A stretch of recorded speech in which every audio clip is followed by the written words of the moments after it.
2047 నాటికి దేశం $30 ట్రిలియన్ జీడీపీకి చేరాలని ఏపీ సీఎం చంద్రబాబు ఆకాంక్షించారు. శాసనసభలో స్వర్ణాంధ్ర విజన్ 2047 డాక్యుమెంట్ పై లఘు చర్చ సందర్భంగా ఆయన మాట్లాడారు. నియోజకవర్గ విజన్ డాక్యుమెంట్ అమలు పరిచే బాధ్యత ఎమ్మెల్యేలదే. దాని అమలుకు ఎమ్మెల్యేలకు పూర్తిగా సహకరిస్తామన్నారు. 2047 కల్లా రాష్ట్ర తలసరి ఆదాయం 55 లక్షల రూపాయలు సాధించేలా విజన్ డాక్యుమెంట్ రూపొందించామని, అప్పటికల్లా 2.4 ట్రిలియన్ల ఆర్థిక వ్యవస్థకు ఏపీ చేరాలి. ప్రస్తుత ఆర్థిక సంవత్సరంలో 17.11% మేర వృద్ధి రేటు సాధించేలా లక్ష్యం పెట్టుకున్నామని, వికసిత భారత్ 2047ను ప్రధాని మోదీ అమలు చేస్తున్నారని ఏపీ సీఎం చంద్రబాబు అన్నారు. ఎక్కడెక్కడ ఏ విధంగా పనిచేయాలి, ఏ ఏ రంగాల్లో ఆలోచించాలి, ఇంకొక పక్క ఇప్పుడు ఎక్కడున్నాం, దీన్ని ప్లానింగ్ ద్వారా ప్రతి సంవత్సరం ఏ విధంగా మనం మూవ్ అయిపోతున్నాం, కడానికి ఉండే గౌరవ శాసనసభ్యులు కూడా మీకు ఎప్పుడు దొరకనేటువంటి ఒక అరుదైన అవకాశం ఇది. మీరు కూడా అభివృద్ధిలో భాగస్వాములు కావడం. ఒకప్పుడు మీరందరూ కూడా ఇక్కడ కూర్చొని ఒక పాలసీ వస్తేనో ఒక ఇష్యూ వస్తేనో మాట్లాడడం, మళ్ళీ మీరు అభివృద్ధిలో భాగస్వాములు కాలేదు. అట్లా కాకుండా మీ నియోజకవర్గంలో మిమ్మల్ని నమ్మి, అంటే మేము ముగ్గురు కూడా 3 పార్టీలు కలిసి ప్రజలకు హామీలు ఇచ్చినప్పటికీ ఎమ్మెల్యేగా మీరు అక్కడ ప్రజలకు కొన్ని నిర్దిష్టమైన హామీలు ఇచ్చారు. వాళ్ళల్లో కూడా ఒక హోప్ని క్రియేట్ చేశారు. ఆ హోప్ని లాజికల్గా తీసుకుపోవాలనుకుంటే మిమ్మల్ని కూడా భాగస్వాములు చేయాలనే ఉద్దేశంతోనే మీ నియోజకవర్గ విజన్ డాక్యుమెంట్ని సఫలీకృతం చేసే బాధ్యత మీ అందరికీ అప్పచెప్తున్నాం.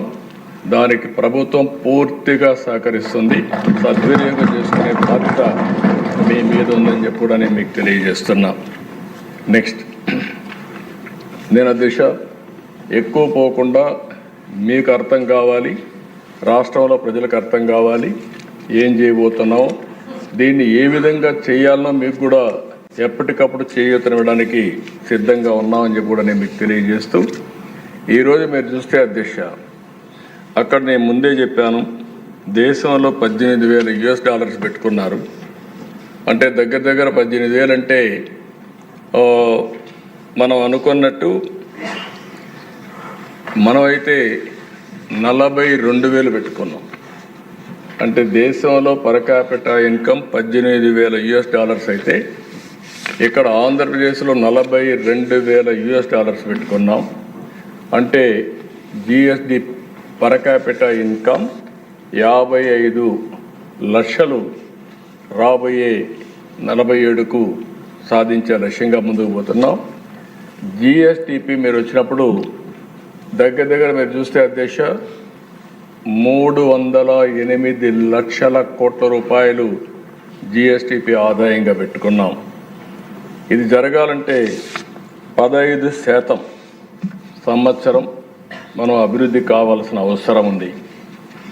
అయితే వెరీ అంబిషియస్ ప్లాన్, అసాధ్యం కాదు, ఇది సాధ్యం. మనం కానీ సమర్థవంతంగా ప్రాధాన్యతలు పెట్టుకొని టెక్నాలజీ కరెక్ట్గా ఉపయోగించుకుంటే ఇది సాధిస్తామనే ఒక విశ్వాసం ఉంది. గడిచిన 14-19 5 సంవత్సరాల కాలంలో CAGR అంటే 5 సంవత్సరాల ఆవరేజ్ తీసుకుంటే 13.5% మనం గ్రో అయ్యాం. 14-19 కంటే కూడా 1.5% ఓవరాల్గా గ్రో కావాల్సిన అవసరం ఉందని కూడా నేను మీకు తెలియజేస్తున్నా. ఇక్కడ చూస్తే అధ్యక్ష 15% గ్రోత్ సంవత్సరం 308 లక్షల కోట్ల రూపాయలు GSTP contribution, per capita income 55 లక్షలు, macro to micro approach.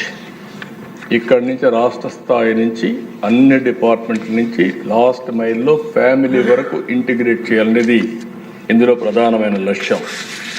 Next,